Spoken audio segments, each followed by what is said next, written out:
government, and the Caribbean community. Honorable Keith Rory, Prime Minister of Trinidad and Tobago,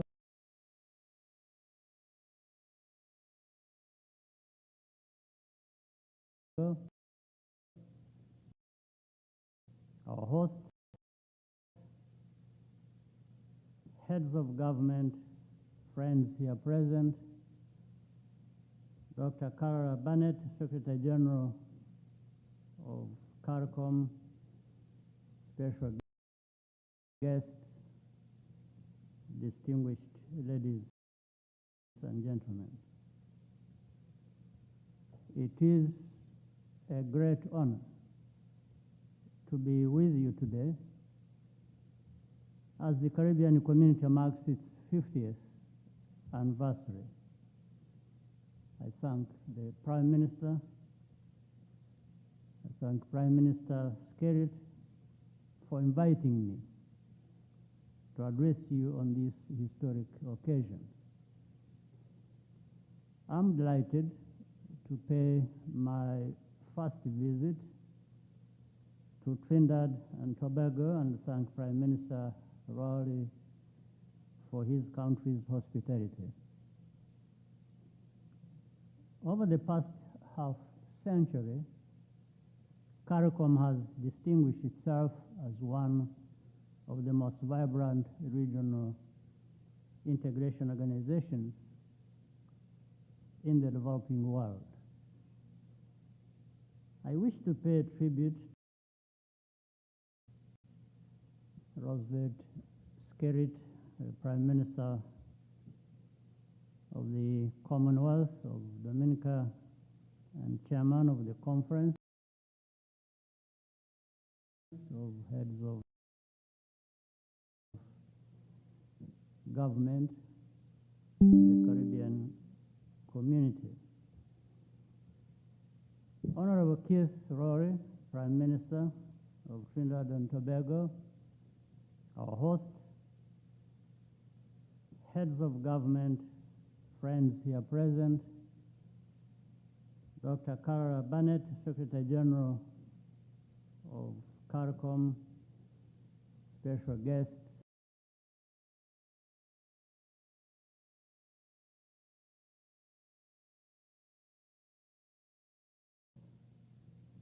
distinguished ladies and gentlemen.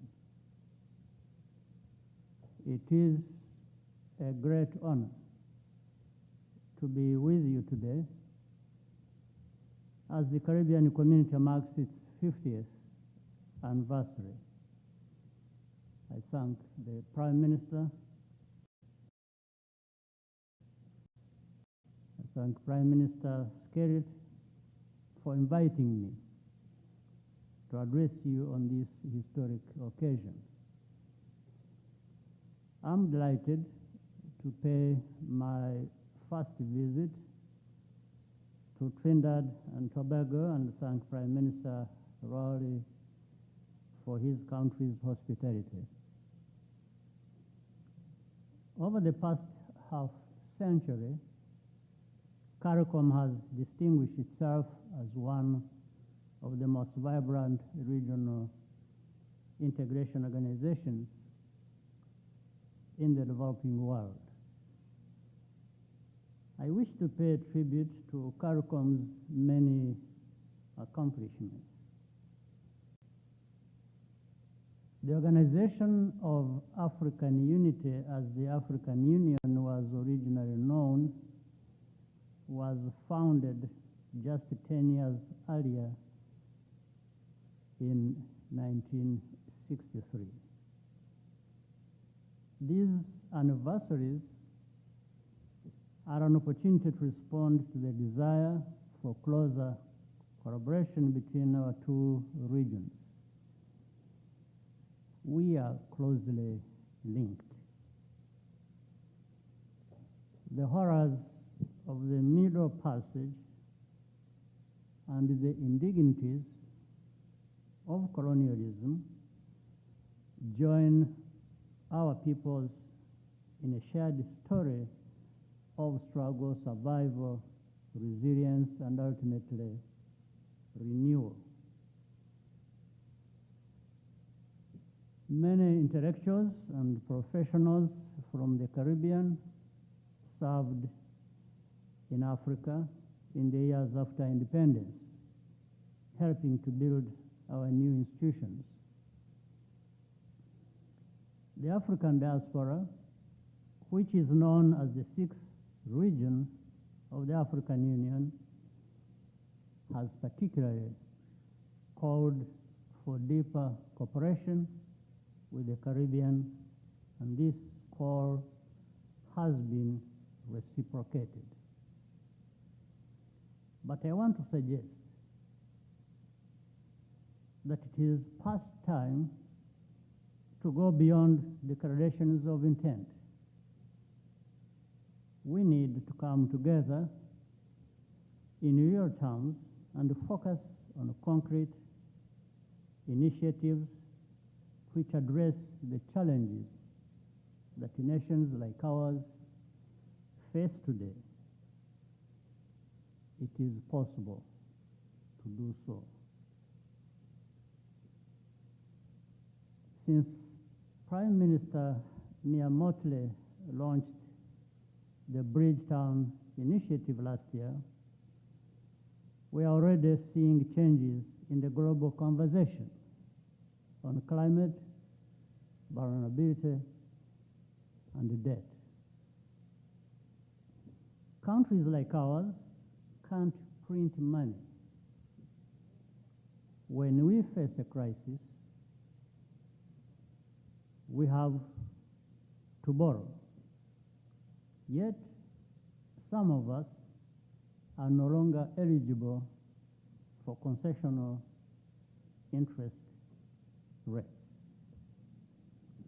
Tools like the United Nations Multidimensional Vulnerability Index and the Commonwealth's Universal Vulnerability Index reveal the special needs of small island developing states. In Africa, we have countries such as Seychelles, which I have just had the opportunity to visit, with the similar climate financing difficulties as we face in the Caribbean. We can work together to advocate for a more responsive and inclusive international financial architecture.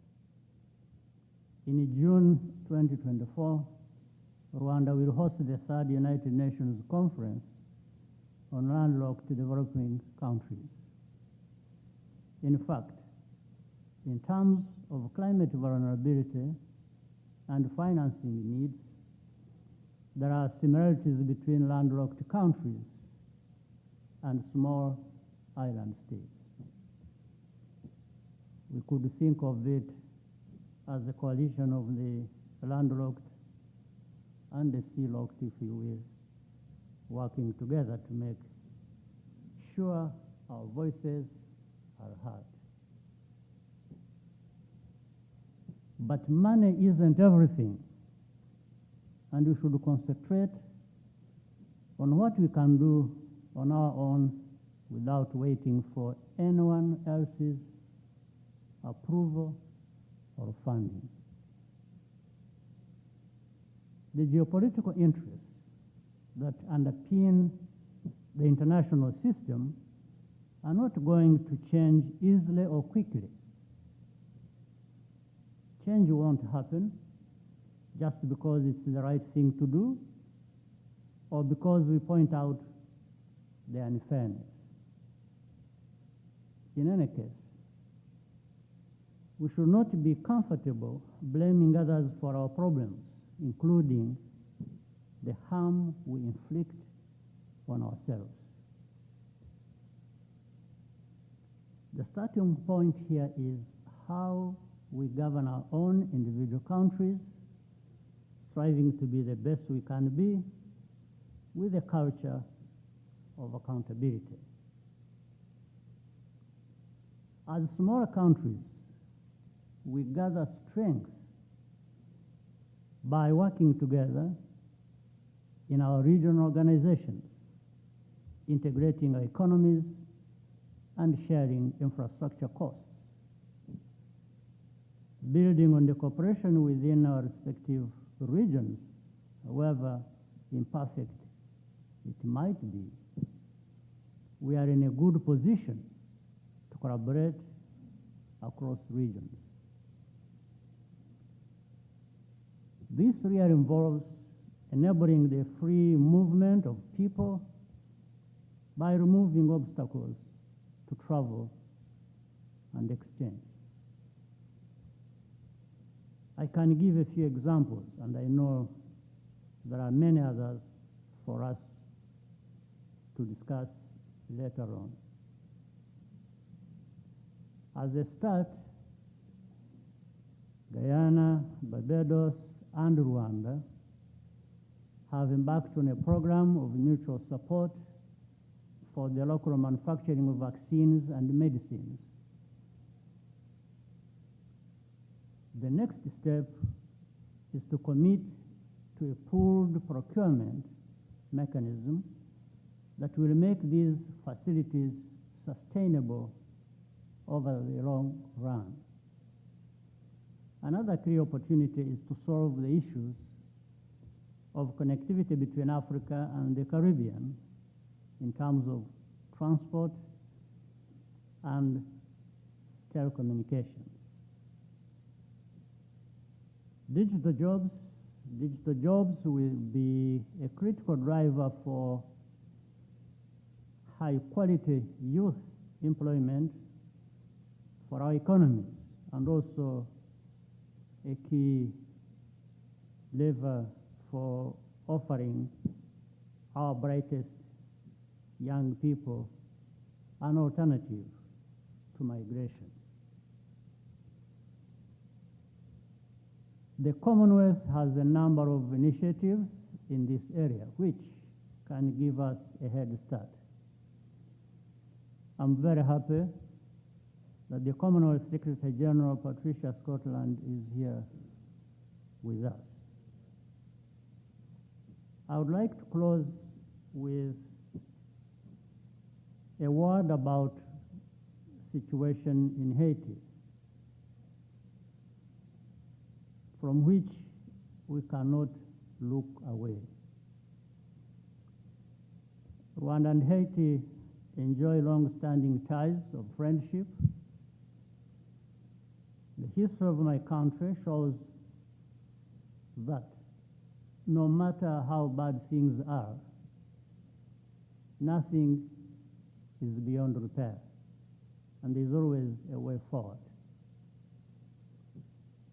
The turning point starts with the leaders in the country and the wider region at different levels coming together to forge a new unified path. When that process begins to occur, then external support can be part of the solution instead of being part of the problem. Let's come together as Africa and the Caribbean and do the best we can for ourselves and our people. If we are determined to join forces, there is no one who can impede that. More importantly, it will benefit all of us. That is the message I came here to share, and I thank you for your warm welcome and your kind attention.